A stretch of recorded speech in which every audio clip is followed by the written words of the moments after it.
Hey everyone, it's Tracy. Welcome back to my channel. So this is the first layout that I'm creating with the kit that I made for July. Now I am also following along with Janet RTS scrapbooking in her 4x4. I attempted to cut everything as she described. I made some mistakes, and I think that pink stripe right there was a mistake, as well as the green.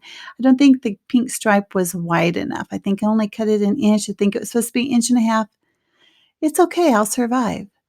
I try to do it the best that I can. I can only do my best, right? I'm not gonna beat myself up over it. I'm just gonna work with what I have. Okay, now moving on. I chose to use the majority of the floral paper since it is my inspiration piece, instead of the yellow, which I do love the yellow. And then that berry color background paper is from the paper pad from Chasing Adventures.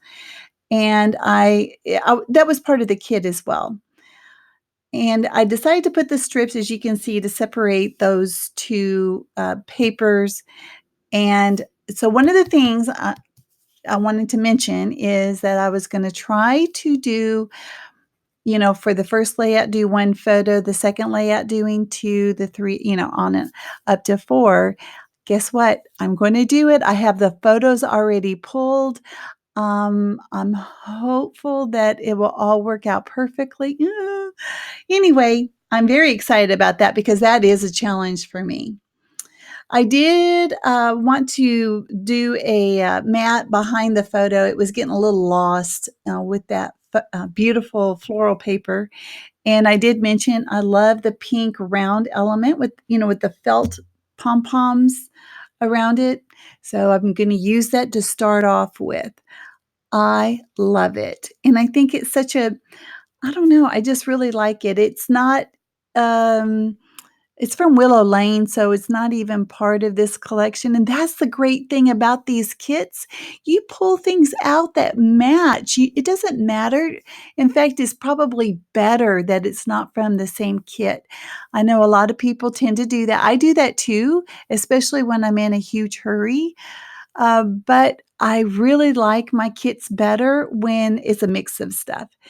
And the only mix, I guess, on this one is that green paper, which I'm not even sure where that is from. Oh, I think it is. I think I do know. I think that is from, let me see. Oh, you know what? No, I don't. Never mind. Okay, so as you can see, I opened up these embellishments and I chose that palm tree because they're in Florida. I know Florida has a lot of those palm trees. So I wanted to make sure I incorporate that. Oh my gosh, where's that flamingo? I passed up the flamingo. Oh, there it is. I thought I had already passed it up. That has to go. I mean, my goodness, Florida, flamingo, palm trees. Yes. So this is pretty much how this is going to go. And you know that that frame is very bulky with the pom-poms on it. So I am going to need to put some foam tape behind my photo, but everything else behind it needs to be flat. At least that's the way I look at it. So here's my foam tape. I do want, as you can see, I'm putting it here on the top of the palm tree. I do like that element of it. Kind of gives it the dimension. I don't know. I really like the way that looks as I tuck it underneath the photo.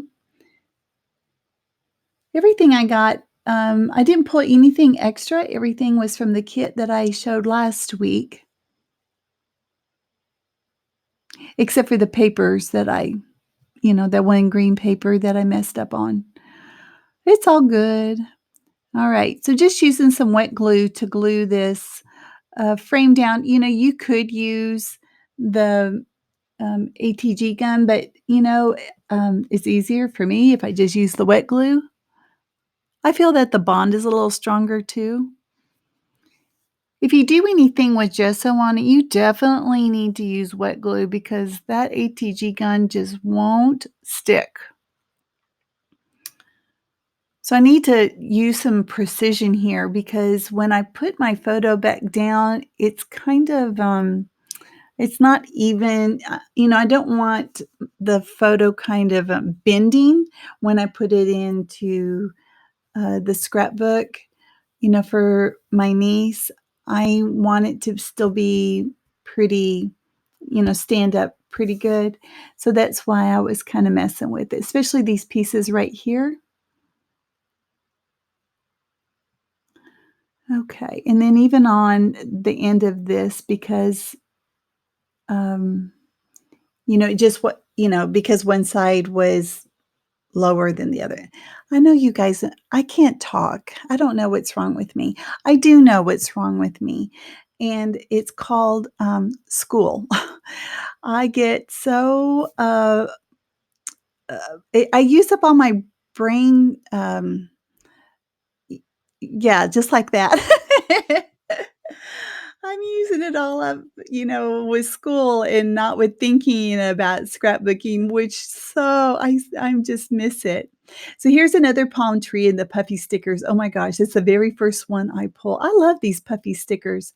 Now those are flip-flops. Yeah, they're gonna go up here by the palm tree. I know it doesn't make any sense, but I really wanted to use this flamingo, but I really couldn't find a place for it. So it will have to be, on another layout another time.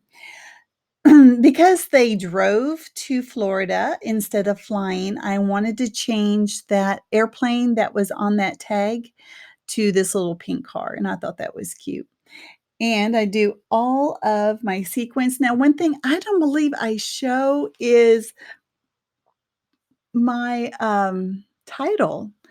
I titled this Explore, and I put that on the pink strip. You will see that in my still shots.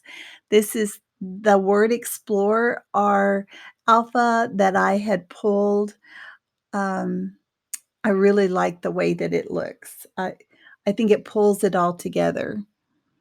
There's a lot of still shots at the end. I wanna make sure, to remind you guys to check out the other ladies. I'll leave their links below that are part of the Mini Kit Monday group. And don't forget to check out the Facebook challenge. There's always prizes going on. Um, like I was the hostess last month. Daisy's the hostess this month. So there's inspiration. Her what am I trying to say? Her inspiration this month was kind of beach themed, and I don't have that. I didn't design my kit around that. But that's okay. You don't have to. I didn't. So I'm not usually a rebel. Oh, yes, I am. What am I talking about? All right. So here's the still shots, guys. I will see you guys next time. Have a great one. Okay. Bye bye.